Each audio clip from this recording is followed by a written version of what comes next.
not even know that they do, because even though they don't remember the story, there's sort of a memory muscle, if you will, that continues to act, and their bodies and the way they've trained their body or the way they've moved or whatever, that sort of continues on.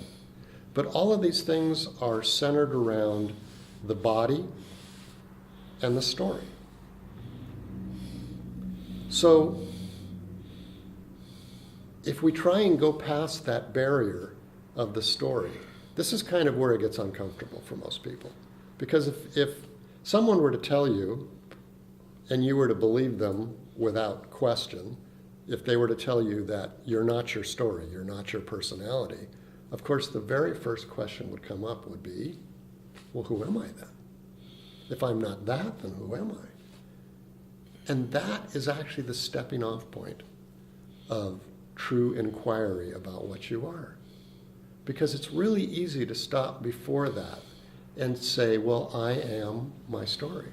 All the things about me, everything that I've done, my accomplishments, my preferences, the things I believe in and don't believe in, we believe that defines us as a person, as who we are. And it really isn't. Those things are useful. Those things are part of how we wrap ourselves in this life. And it's what we act through. But it isn't who we are. So let's jump all the way to the end point and say that if we're not those things, then many traditions, many beliefs, many philosophies have said that we are simply an awareness of being, of existing. So we're simply pure awareness.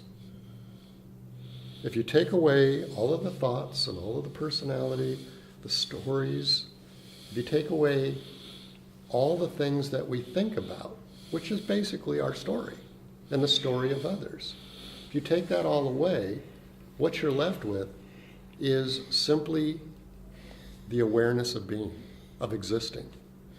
You're aware. You're aware that you're here. You're aware that you're looking out through this body, and you're aware that that body is in this world. And the interesting thing about that, and this takes a while to get to let it sink in, but let me keep going, and then we'll come back to it. So let's just assume for a minute that that's all we are, is we're just aware. We're aware through our senses. We're aware of existing in a space. It's like we're a placeholder somewhere.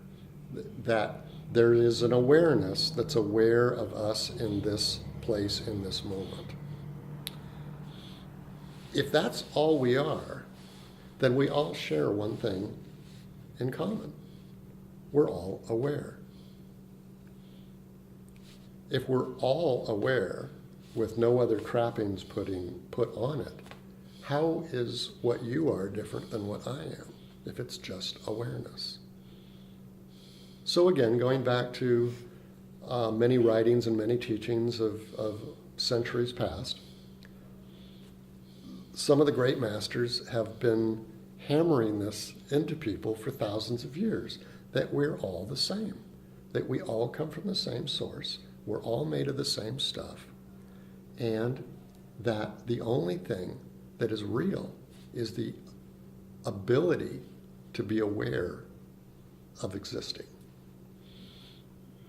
So, and again, that takes some time to explore and to think about, and you sort of have to have a lot of debates with yourself about, well, if I'm not this, then wait a minute, maybe I am, maybe I'm not, but if you keep paring it away as, every time something comes up, like an objection, like, well, but I'm this, ask yourself, are you really that? And you'll, if you look deep enough, and if you're willing to experiment with that a little bit, you'll see most things fall away. You'll see that they're part of a story that we've created, or thoughts that we've thought. And you'll begin to focus on this idea that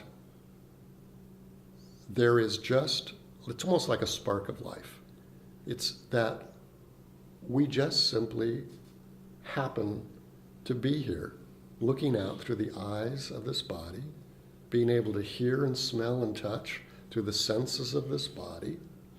And if this body wasn't here, that awareness would still be here, because it has nothing to do with the body. It's like getting into a car and driving and saying, well, I couldn't go 60 miles an hour unless I was in this car. When I get out of the car, I can't go 60 miles an hour anymore. Well, if I'm not in this body, then I'm not going to be able to see, touch, hear, smell, taste. But I'll still be here in some form. And that form, or that awareness that takes on form, we're told, can take on any form. Because it really is just the essence of life. It's the awareness of existence that gives life to everything. And if you take that essence, and again, this is kind of a thought experiment, but let's just imagine that we are this awareness and that it is tangible, that it actually, it's a liquid, let's say, okay? So if you were to place that liquid inside of anything, it would find out, the first thing it would notice, this awareness would notice, is how can I perceive what's around me through what I'm inside of? If I'm inside of an animal, then, oh look, I have senses. I have the same senses that a human might have. You put it inside of a human, you have even more abilities to be aware of what's around you by communication, by mobility, by anything. If you put that awareness inside of a plant, then the plant's abilities to interact with what's around it is its ability to grow, its ability to bring in sunshine, to create roots that pull nutrients out of the soil. It has a life. It has abilities for what it is. Everything has a certain set of abilities for what it is.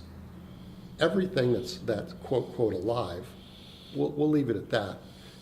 You could even take it to the point of things that we don't consider alive also have some kind of awareness, but that's a lot harder to detect, and a lot harder to maybe make that leap of understanding that inanimate objects also somehow interact with their surroundings.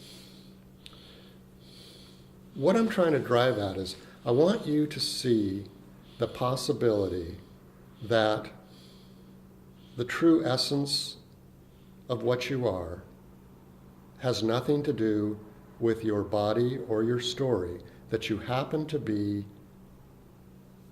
inside of something, our bodies, that have the ability to interact with the world